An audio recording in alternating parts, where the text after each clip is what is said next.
Nyeba buanye hina ye imbi ya masei. Minta wo magbanye beni inte Begho jaral mliye isani. Afi babaho mline na kanbia mie inda kuchofini. Nojishi enyono ni inche kwa kukemite na kanjarano. Wafagbe keje ko yitengbe kete Begho. Befane ye ochi enyo dani waya shejarale no lebi hie pampan kumli. Ni jemi he acheri shimi na mishe ahu ake minye mawo. Kasi ani ole yake me ni je ko emi inshona kenga no popa ele anole bayo jira na emli. Awie mo short to shinu echi wodra yele na kra. Aho ni bi isroto baba ho ye jara na emli he isroto. Shi bemli ni wo ba shele. Mina hinke ye ni afimo ame akpete baoba lo kafote chuku. Amomo ame akenyoji. Ni ake ame eba jara na emli afata jatrinle ahi. Koni aba ho ame. Bemo ni jioson meteni ake hamle triano. Ne michomi ake. Washe son mena family mbe. Heni achon dade ahini yele. Son loele ate mokumeke mi ake.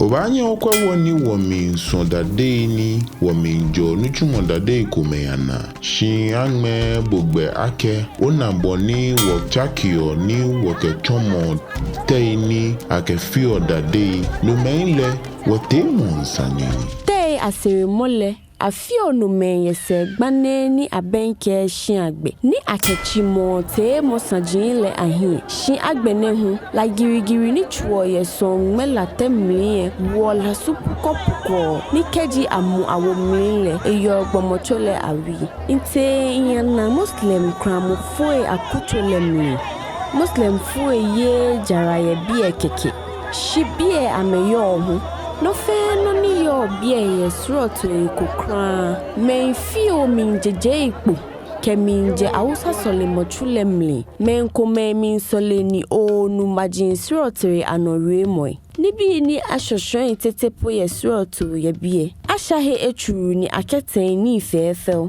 bonda kle gbe kukwe ni ashoshoin le min pile ke maika te ni aketen ni bi ye hele ebe na pe ake onu kolwe Aryee loy agbe ye jarano jara heni ahon ni yele ahon ma yibi kumenta monma akoko ke umo je no pekeke shi ahon kolwe kumenta mochinai kenga min kolwe kumehutamo kotoko aduji kakariajui ke ekonko men baba ohu babilo huni le lo ikumen ni amegbegbe itamo numle shuo ke adowai ke ekonko men eba afebu na pe boni jeme efehu ke funi fa ye jemele Kasi ani oba sumo adun lo ye ogbeke ni eni mlelo ani oba sumo ye lo oba sumo mankini mo iho sumli ni bi ni mo minye majona fui yele jinyi nyi koni isumo jogba trukale minu shuo wubele ni mingbe ye shon no akeshio ake manche mimba mi wofu enini yakwe menisa oyinme neke amebumo ameshikwe mamai ni alo kebehole hu inye majia chemele asekete darabrim akuchweme na onupai ekume kelibi koko meme chake shikatu ho loele ke nseni suoto ni ake akoble kesu efe ni hie jeboy suoto ke susu modala mo suoto mi shikachurule ni eja pepepe ni ekafeno lo ebashi me ni ho ni le ateime kumenke ni bi fefe jin suoto ebacho manye ni amemi pegbe ake ebahe eku manye hala shuowu osire silika odagbai ke pa kotamo kuklonto ni ekeya kota odonti pa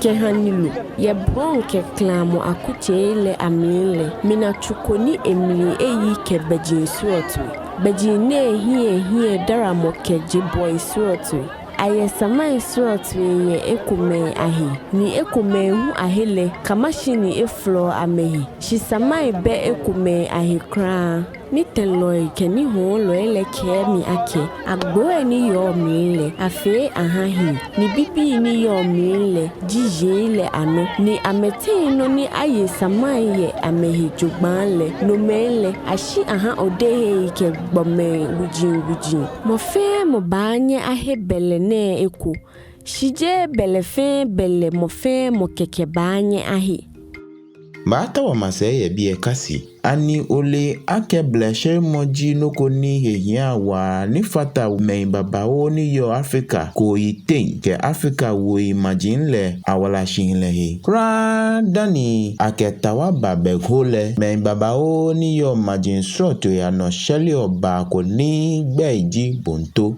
Ofa ine manye makama kwa boni eyo. Dabi bleshe moje gbekembi anife mo. Ima, wohu wantao waya shirashi ye Begho. Ina kujara wulukutamo enepin.